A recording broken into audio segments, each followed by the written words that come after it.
Баршаңызға сәлем достар, сіздермен бірге пайдаларына каналы. Бүгін сіздерге қате төленген салық сомасын, мысалға, сіз налогты төлеген кезде районды дұрыс таңдамадыңыз. Бірінші салық кабинетіне өзіміздің ЭЦП-імізбен кіріп аламыз. Содан кейін налоговое заявление дегенді басамыз. Осы жерде зачеты и возвраты деген бар. Соның біріншісін таңдаймыз. Зачет, возврат, излишне ошибочно уплаченных налогов, других обязательных платежей, пений и штрафов. Осыған кіреміз. Осы заявлениені толтырамыз. Окей деп басамыз. Бірінші бөлім өзі толтырылған, автоматты түрде. Екінші бөлім себебін таңдаймыз. Бұл жерде излишне уплаченная сумма дегенді бірінші ячейкаға галочка қоямыз. Одан кейін зачет па возврат па соны таңдаймыз. Егер де сіз ақшаңызды қайтарып алатын болсаңыз, возврат дегенді таңдайсыз. Ал егер де перекидка жасау керек болса, онда зачет дегенді таңдаймыз. Және де менің каналымда возвратты қалай жасау керек, оның да видеосы бар. Осы видеоның астында қосымша ссылкасын қалдырамын. Произвести зачет дейді. В счет погашения налоговой задолженности деген галочканы таңдаймыз.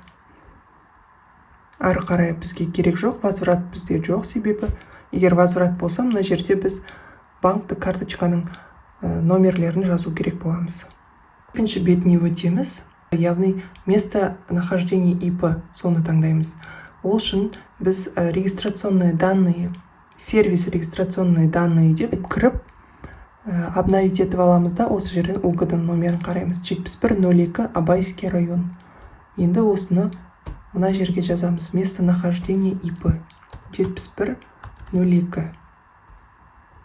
Енді келесі приложениені толтыруға өтеміз. Және 4-ке өтеміз ары қарай. Осы жерде қай КБК-дан қандай сумманы қайтару керек, немесе зачет перекидка жасау керек, соны толтырамыз. Мына жерде біз бірінші лицевой счетты ашамыз да, перекидка жасардың алдында лицевой счетта запросить сальдо ЛС деп, обновить деп, жаңағы обновление жасап аласыз. Мысалға, мына кісіде 105-315 КБК бойынша, код бойынша қарыз тұр. Себебі ол басқа районға кетіп қалды бұл кісінің суммасы. Сол себепті біз осы КБК-ны копировать етіп аламыз, яғни көшіріп аламыз. 3 ячейканың ішіне кіреміз. Плата за пользование земельными участками. Осыны таңдаймыз. Суммасын қараймыз. Сумма бізде бұл 851 отчет, ол жерде біз 463 теңге, яғни оны 4 кварталға көбейтіп 1852 теңге төлеген болатынбыз. Чек бойынша мына жерде артығымен тұр 2309 теңге. Бізге керекті 1852 теңге. Біз 2309 теңгені толығымен аударып алсақ болады. Бұл бізде артығымен тұрады. Келесі жолы сол суммадан азырақ төлеуге болады. 2309 теңге. Екінші страницаны басамыз. Осы жерде біз жаңағы қай УГД-дан көшіріп алу керекпіз. Сумманы шығару керекпіз. Мына жерде 3 точкаға кіреміз. Дұрыс таңдау үшін 710202 де тұр, бізде бұл сумма. Соны жазамыз. 710202. Найти деп басамыз. Бұл бізде Көкбай районы, Шығыс Қазақстан облысы. Выбрать деп басамыз. Енді келесі приложениеға өтеміз. Бұл жерде жаңағы қай КБК-ны таңдау керекпіз. 105-315 керекті сумманы жазамыз. Және екінші страницасына өтіп, районды таңдайсыз. Жаңағы 3 точкаға кіреміз. Осы жерден 7102 найти деп басасыз, қайсысын білмесеңіз. Сол жерде бізде 7102-ден басталатын барлық райондар шығады. Біз өткен жол Көкбайға жіберіп қойғанбыз, негізі Абай ауданына аудару керек болғанбыз. Осы жерден 710201 дегенді таңдаймыз.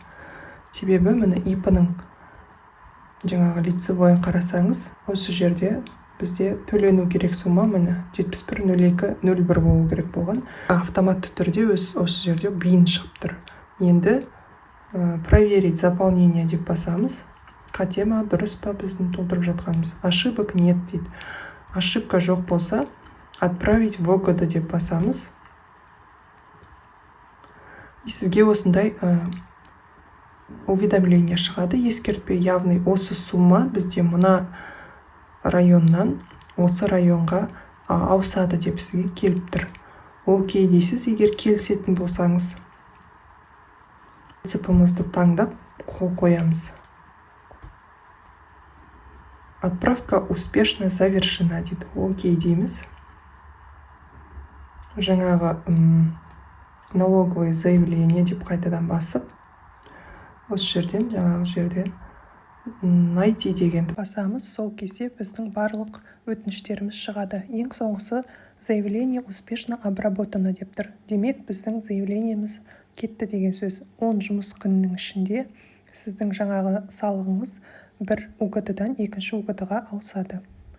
Егер де бұл жерде статус отказ болып тұрса, демек сізде қателіктер бар. Онда қайтадан заявление жіберу керек болады. Егер ақпарат пайдалы болса, мен қуаныштымын. Назарларыңызға көп рахмет.